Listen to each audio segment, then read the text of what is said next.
Bismillahirrahmanirrahim. Assalamualaikum warahmatullahi wabarakatuh. Waalaikumsalam warahmatullahi wabarakatuh. Puji syukur, marilah kita panjatkan kepada Allah Subhanahu wa Ta'ala atas rahmat dan berupa kesehatan, sehingga kita bisa berkumpul dalam presentasi hari ini. Yang terhormat kepada Ibu Putri Diesi Fitriani, SE, SYME, selaku dosen mata kuliah Sistem Ekonomi Islam, dan teman-teman semua, saya Sylvia selaku moderator akan memandu berjalannya presentasi kali ini. Kami dari kelompok 4 akan memaparkan materi mengenai sistem kebijakan fiskal Islam. Dengan anggota Rahmatul Husna, Ratu Maharani, Cindy Siti Fadilah, Wifki Harirul Fata, dan saya sendiri Sylvia Yohana Hidayat. Nah, teman-teman, perlu kita ketahui bahwa kehidupan manusia tidak jauh dari konsep ekonomi. Apalagi dalam konsep Islam itu sendiri, bidang ekonomi yang menjadi tulang punggung kehidupan. Meskipun terkadang terdapat perdebatan antara kapitalis dan sosialis. Tapi di balik itu, ini merupakan tanggung jawab negara dalam Islam untuk menjamin kesejahteraan rakyatnya. Dalam konsep ekonomi mengenai kebijakan fiskal Islam, hal ini tentunya tidak dapat dihindari oleh negara baik yang menganut kapitalisme atau pasar bebas. Pada zaman Rasulullah Shallallahu Alaihi Wasallam, Nabi Muhammad berhasil membangun negara sekitar Madinah menjadi negara yang stabil secara ekonomi karena mampu menjalankan kebijakan fiskal dengan benar. Nah, pasti kalian penasaran kan tentang ruang lingkup sistem kebijakan fiskal Islam pada zaman Rasulullah, sehingga bisa menstabilkan ekonomi negara. Untuk itu, tidak usah lama-lama, langsung saja ke pemateri pertama, mengenai pengertian fiskal Islam dan ciri-ciri kebijakan fiskal Islam. Kepada Saudari Ratu Maharani, dipersilahkan.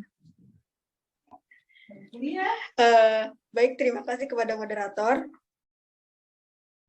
Suara saya terdengar? Baik, terdengar. Oke, terima kasih. Secara etimologi, kebijakan fiskal berasal dari dua kata, yaitu kebijakan dan fiskal. Kebijakan atau volais diberi arti yang bermacam-macam. Hellord de Laswell dan Abraham Kaplan memberi arti kebijakan sebagai suatu program pencapaian tujuan, nilai-nilai dan praktik-praktik yang terarah.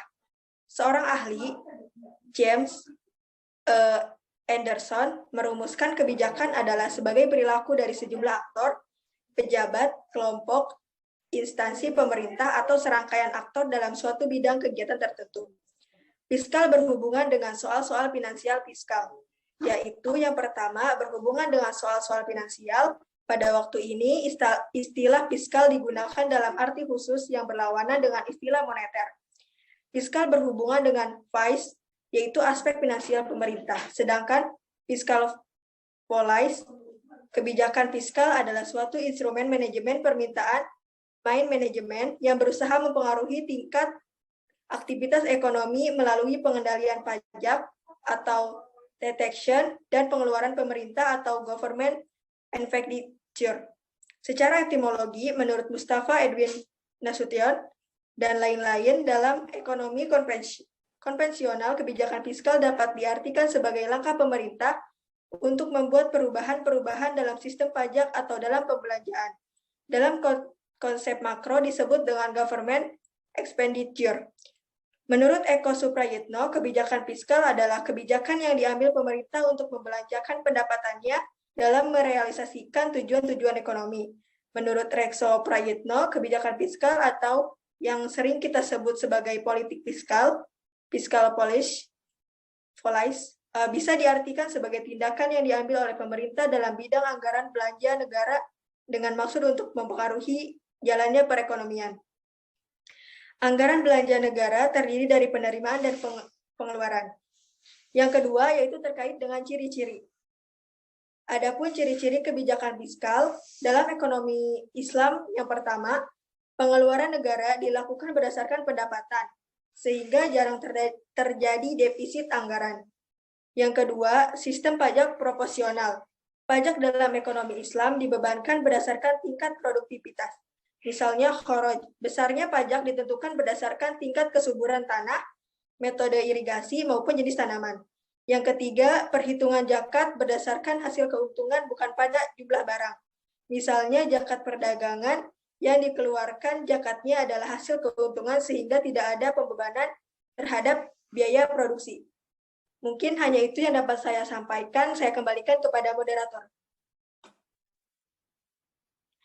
Baik, terima kasih Ratu untuk pemaparannya.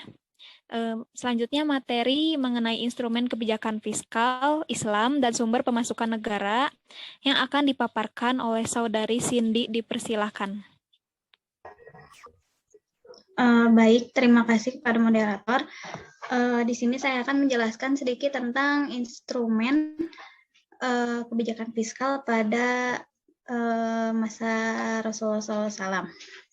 Nah, pada masa kenabian hingga masa kekhalifahan, kaum muslimin cukup berpengalaman gitu dalam menerapkan beberapa instrumen sebagai kebijakan fiskal yang diselenggarakan pada lembaga Baitul Mal.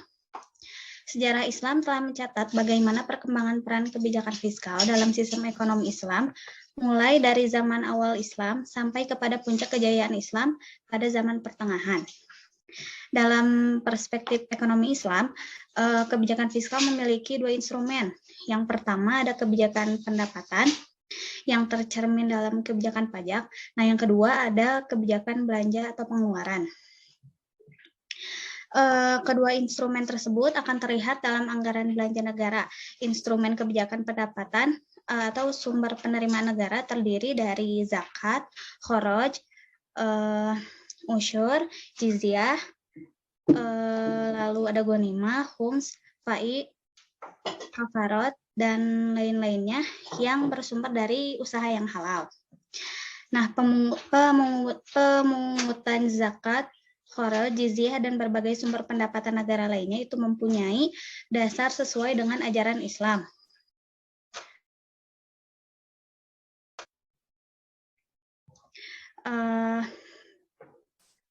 Akan mempunyai dasar sesuai dengan ajaran Islam, nah baik yang terdapat dalam Al-Quran maupun Sunnah. Nah, dengan demikian, pemerintah membayar pajak-pajak tersebut dalam Islam merupakan tindakan religius yang didorong untuk menciptakan kesejahteraan kepada seluruh lapisan masyarakat, baik Muslim maupun non-Muslim. Nah, selanjutnya ada beberapa sumber penerimaan seperti jiswab. Jiswab itu singkatan dari zakat, infak, sedekah, dan wakaf. Zakat merupakan kewajiban untuk mengeluarkan sebagian pendapatan atau harta seorang yang telah memenuhi syarat Islam. Nah, guna diberikan kepada berbagai unsur masyarakat yang juga telah ditetapkan dalam masyarakat Islam. Nah, sementara infak, sedekah, dan wakaf merupakan pemberian sukarela yang juga sangat dianjurkan dalam Islam. Nah, dengan demikian, jiswab ini merupakan unsur-unsur yang terkandung dalam kebijakan fiskal. Salah satu tujuan penting kebijakan fiskal secara umum yaitu memaksimumkan kesejahteraan umum kehidupan manusia, dan juga mencapai kesejahteraan itu diperlukan adanya distribusi kekayaan berimbang dalam masyarakat. Nah, dalam konsep fikih zakat menyebutkan bahwa sistem zakat berusaha mempertemukan pihak surplus muslim dengan pihak defisit muslim. Hal ini dengan harapan terjadinya proyeksi pemerataan pendapatan antara surplus dan defisit muslim, atau bahkan menjadi kelompok yang defisit. Maksud defisit di sini mustahik ya, kalau surplus berarti muzaki. Nah, bila hal yang demikian terjadi dalam masyarakat, maka dapat dikatakan harta dapat didistribusikan secara merata di masyarakat. Nah, yang kedua ada kharaj. Kharaj adalah pajak yang dibebankan atas tanah yang dimiliki. Nah, kharaj pertama kali diperkenalkan oleh Rasulullah SAW setelah Perang Khaybar. Nah, kharaj atau pajak ini dipungut dari non-muslim ketika Khaybar dikuasai pada tahun ke-7 Hijriah. Ketika itu Rasulullah membolehkan orang-orang Yahudi memiliki tanahnya kembali dengan syarat mengeluarkan setengah dari hasil produksinya. Nah, dalam perkembangannya, sebagaimana diungkapkan oleh Adi Warman Akarim, kharaj menjadi semacam pajak tanah seperti pajak bumi dan bangunan yang dibayarkan oleh seluruh anggota masyarakat, baik orang-orang muslim maupun orang-orang non-muslim. Nah, lalu selanjutnya ada jizyah. Jizyah merupakan pajak yang dibayar oleh kalangan non-muslim sebagai kompensasi atas fasilitas sosial, ekonomi, layanan kesejahteraan, serta jaminan keamanan yang mereka terima dari negara Islam. Nah, jizyah ini diambil dari orang-orang non-muslim selama mereka tetap pada kepercayaannya. Namun apabila orang non-muslim ini memeluk agama Islam, nah maka kewajiban membayar jizyah tersebut gugur gitu ya, tidak wajib karena ia kan udah masuk Islam gitu. Nah, atau jizyah tidak wajib jika orang non-muslim yang bersangkutan tidak mempunyai kemampuan untuk membayar karena kefakiran atau kemiskinannya. Kewajiban membayar jizyah juga diatur dalam Quran Surat At-Taubah ayat 9, ayat 29. Nah, pada masa Rasulullah, besarnya jizyah adalah 1 dinar per tahun untuk orang dewasa yang mampu membayarnya. Lalu yang keempat ada khums. Khums adalah dana yang diperolehkan dari 1/5 bagian dari harta rampasan perang. Nah, tentang pengaturan alokasi harta rampasan perang ini diatur dalam Quran Surat Al-Anfal ayat 41. Lalu yang kelima ada usyur. Usyur adalah pajak yang dikenakan atas barang-barang dagangan yang masuk ke negara Islam atau datang dari negara Islam sendiri. Pajak ini berbentuk bea impor yang dikenakan pada semua pedagang, dibayar sekali dalam setahun, dan hanya berlaku bagi barang yang nilainya lebih dari 200 dirham. Lalu yang keenam ada pinjaman. Pinjaman atau bisa disebut hutang ya, baik luar negeri maupun dalam negeri, dalam Islam sifatnya adalah hanya sebagai penerimaan sekunder. Nah, alasannya ekonomi Islam tidak mengenal bunga uang gitu ya. Demikian pula untuk pinjaman dalam Islam haruslah bebas bunga, sehingga pengeluaran pemerintah akan dibiayai dan dari pengumpulan pajak atau bagi hasil. Nah, dalam pinjaman ini Islam melarang untuk melakukan utang piutang asalkan tidak membebani pengutang, karena kan sifatnya hanya membantu dan harus segera diselesaikan dalam waktu yang singkat. Lalu ada penerimaan lain. Ada yang disebut kafarat, yaitu denda. Kafarat ini contohnya denda yang dikenakan kepada suami istri yang berhubungan di siang hari pada bulan puasa. Nah, mereka ini harus membayar denda dan denda tersebut masuk dalam pendapatan negara. Ya, sekian dari saya. Kembalikan kepada moderator. Baik, terima kasih Cindy atas pemaparannya. Selanjutnya materi tentang dasar kebijakan fiskal Islam dan penerapan fiskal akan dipaparkan oleh Saudari Rahmatul Husna. Dipersilahkan.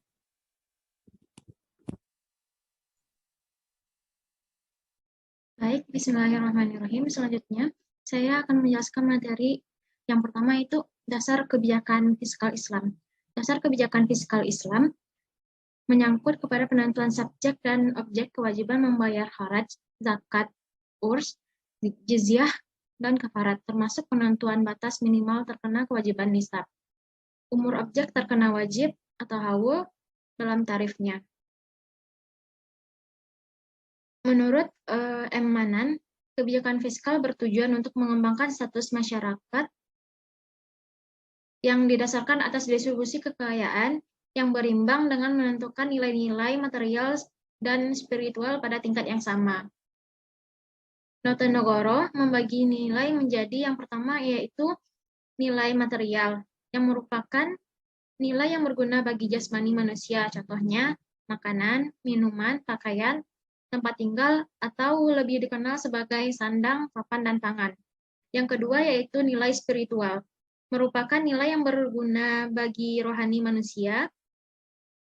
Nilai spiritual ini dibagi menjadi nilai religi, nilai estetika, nilai etika, dan nilai logika. Yang ketiga yaitu nilai vital, yang merupakan nilai yang berguna untuk menjunjung kegiatan manusia.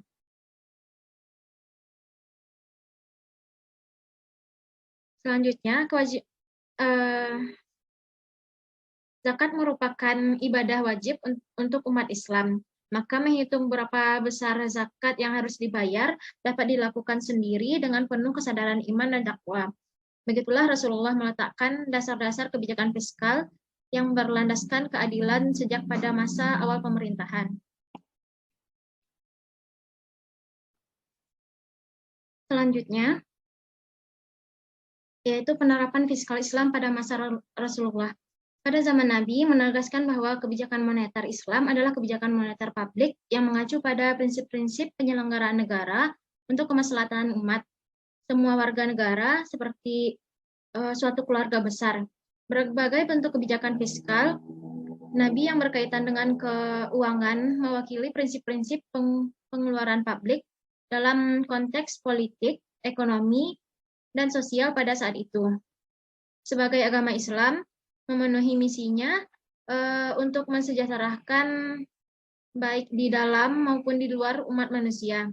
Dengan distribusi kekayaan yang adil, sumber belanja publik digunakan untuk memenuhi misi dalam realitas kehidupan sosial, politik, ekonomi pada saat itu dalam bentuk kompromi dan realitas kondisi sosial. Kebijakan fiskal yang ditetapkan pada era permulaan Islam memberikan dampak positif terhadap tingkat investasi penawaran agregat dan secara tidak langsung memberikan dampak tingkat inflasi dan pertumbuhan ekonomi. Kebijakan pertama pada masa pertumbuhan ekonomi Rasulullah yaitu meningkatkan permintaan agregat masyarakat Muslim di Madinah setelah hijrah adalah menguatkan persaudaraan Muhajirin dan Ansar. Setiap Ansar merasa bertanggung jawab atas saudaranya yang mengajarinya, yang menyebabkan terjadinya distribusi pendapatan dari Ansar kepada modern karena orang-orang Muhajirin mempunyai kecenderungan untuk konsumsi yang lebih besar dibanding orang-orang Ansar. Distribusi pendapatan ini dapat meningkatkan permintaan agregat di Madinah. Dengan demikian, kebijakan pemungutan pajak tersebut, setiap jenis usaha berhasil menciptakan kestabilan harga dan mengurangi inflasi. Kebijakan fiskal tidak sama dengan kebijakan pemungutan pajak atau peti yang umum dipraktikkan pada raja atau kaisar. Pengelolaan keuangan di era permulaan Islam sudah terlaksana yaitu pada lembaga Baitul Mal. Yang kedua yaitu Nabi memberikan kesempatan kerja kepada Muhajirin melalui pemenuhan kontrak, muzara'ah, musaqah, dan mudarabah. Yang ketiga yaitu distribusi jarahan yang dilakukan Nabi meningkatkan kekayaan dan pendapatan umat Islam yang pada gilirannya meningkatkan permintaan agregat. Sekian dari saya, maaf banyak kendala. Terima kasih, saya kembalikan kepada moderator. Baik, terima kasih Rahmatul Husna untuk pemaparannya. Selanjutnya, materi terakhir mengenai zakat dan relevansi yang akan dipaparkan oleh Saudara Wifki. Dipersilakan. Ya, terima kasih kepada moderator yang sudah memberikan waktunya. Sebelumnya, saya minta maaf karena off-cam ya. Untuk materi selanjutnya yaitu tentang zakat dan relevansinya dalam fiskal Islam. Dalam Islam, altruisme merupakan salah satu alasan bagi perilaku kedermawaan. Jadi yang dimaksud altruisme itu ditujukan kepada zakat itu sendiri. Dalam surah Al-Hasyr ayat 9, Allah memuji perilaku kaum Ansor yang lebih menyantuni kaum Muhajirin meskipun kesulitan yang mereka hadapi tidak jauh berbeda. Pemikiran kebijakan fiskal ekonomi Islam dalam perilaku filantropinya, seorang muslim mempunyai pilihan dalam mencapai kepuasannya. Kalau ia sudah merasa puas dengan berderma kepada seorang peminta-minta, menyumbang korban bencana alam, ataupun yang lainnya, namun apabila ia tidak cukup puas dengan pola berderma seperti itu, karena melihat kesejahteraan kelompok masyarakat miskin yang tidak meningkat, maka mungkin saja pola pengumpulan dan penyaluran zakat perlu dilakukan oleh negara agar lebih terorganisir dan mengcover masyarakat yang lebih luas. Adapun beberapa alasan mengapa negara perlu campur tangan dalam pengelolaan zakat, yaitu yang pertama, zakat bukanlah bentuk charity biasa atau bentuk kedermawanan sebagaimana infak, wakaf, dan hibah. Zakat hukumnya wajib atau imperatif. Yang kedua, potensi zakat yang dapat dikumpulkan dari masyarakat sangat besar. Pada kenyataannya, dana zakat yang berhasil dihimpun dari masyarakat masih jauh dari potensi yang sebenarnya. Yang ketiga, zakat mempunyai potensi untuk turut membantu pencapaian sasaran pembangunan nasional. Yang keempat, agar dana zakat dapat disalurkan secara tepat, efisien, dan efektif sehingga mencapai tujuan zakat itu sendiri, seperti meningkatkan taraf hidup masyarakat. Dan yang terakhir, kelima, memberikan kontrol kepada pengelola negara. Adapun pembagian zakat, adapun pengaruh Adapun pengaruh kebijakan fiskal itu sendiri terbagi menjadi dua, yaitu yang pertama, pengaruh kebijakan fiskal terhadap subjek zakat, dan yang kedua, pengaruh kebijakan fiskal terhadap objek zakat. Yang pertama, pengaruh kebijakan fiskal terhadap subjek zakat. Zakat merupakan kewajiban agama yang bukan merupakan ciri baru Al-Quran. Al-Quran telah berulang kali menyebutkan bahwa nenek moyang juga memenuhi syarat untuk pembayaran zakat.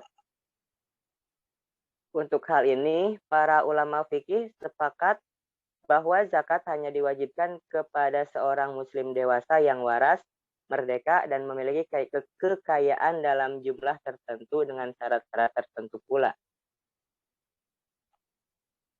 Dalam Al-Quran, pembayaran zakat dilakukan kepada masyarakat daripada kepada lembaga-lembaga keagamaan. Selain itu, hal ini secara historis pernah dilakukan oleh Khalifah Umar bin Khattab.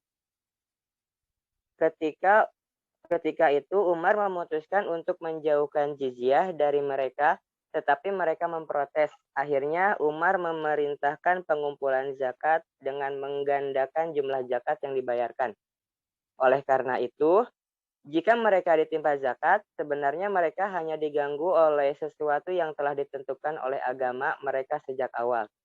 Selain itu, Islam tidak mengenal diskriminasi antara muslim dan non-muslim dalam pendistribusian zakat jika memenuhi kriteria sasaran penyaluran zakat.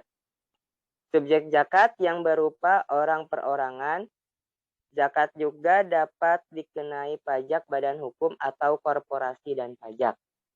Dan yang kedua, pengaruh kebijakan fiskal terhadap objek zakat. Itu boleh digeser.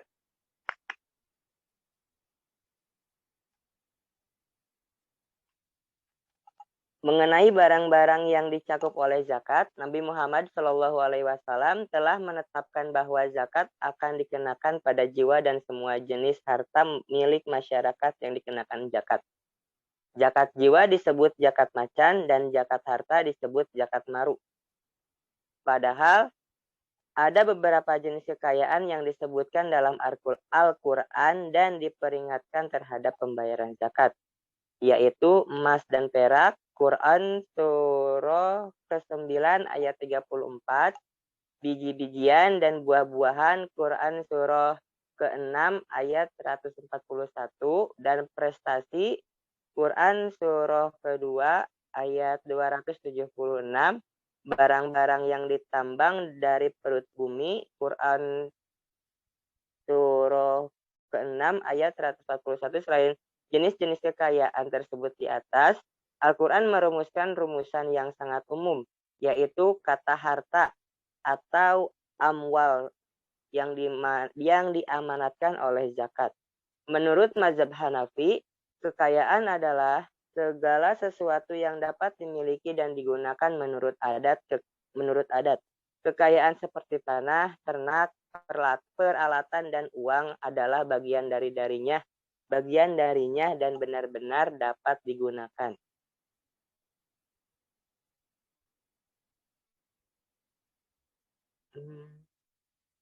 Hasil dari definisi ini adalah bahwa kekayaan hanya berarti apa yang didapatkan atau dipertahankan dan dimiliki. Akibat lainnya adalah penggunaan benda-benda konkret seperti perumahan, jasa transportasi, persewaan pakaian, dan lain-lain tidak termasuk kekayaan. Menurut mazhab Syafi'i, Maliki, dan Hanbali, manfaat ini termasuk kekayaan. Menurut mereka, bukan hanya hartanya yang penting, tetapi juga hak pencipta, hak paten, dan lain-lain, serta penguasaan atas sumbernya. Subjek zakat juga harus mencakup harta berupa keuntungan dalam pengertian ahli hukum positif. Karena bentuk kekayaan ini sebenarnya sangat besar, dan cara pemasukan terus mengalir seperti hak cipta dan paten itu mudah. Sekian yang bisa saya sampaikan. Mohon maaf atas segala kesalahannya. Saya kembalikan ke moderator.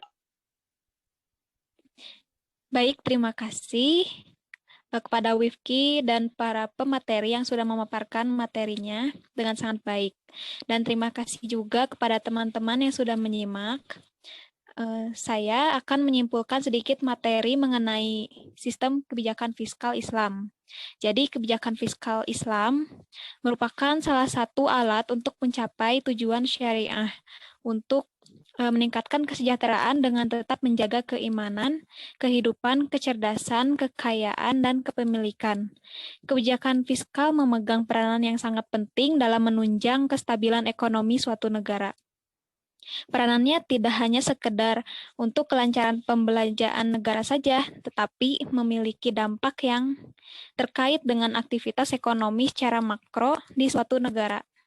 Dalam konsep ekonomi Islam yang tidak mengenal riba, kebijakan fiskal lebih menjadi tumpuan dalam menstabilkan perekonomian daripada kebijakan moneter. Mungkin itu saja yang dapat kelompok 4 sampaikan. Untuk sesi pertanyaan akan didiskusikan nanti pada perkuliahan tatap muka hibrid mata kuliah Sistem Ekonomi Islam. Untuk mengefektifkan waktu, kita akhiri presentasi hari ini dengan mengucapkan hamdalah bersama-sama. Alhamdulillahirabbil alamin. Mohon maaf apabila ada kesalahan kendala atau kata ataupun ucapan. Saya Sylvia selaku moderator, izin undur diri. Wallahul muwaffiq aqwamit thoriq. Wassalamualaikum warahmatullahi wabarakatuh. Waalaikumsalam Waalaikumsalam warahmatullahi wabarakatuh. Waalaikumsalam warahmatullahi wabarakatuh.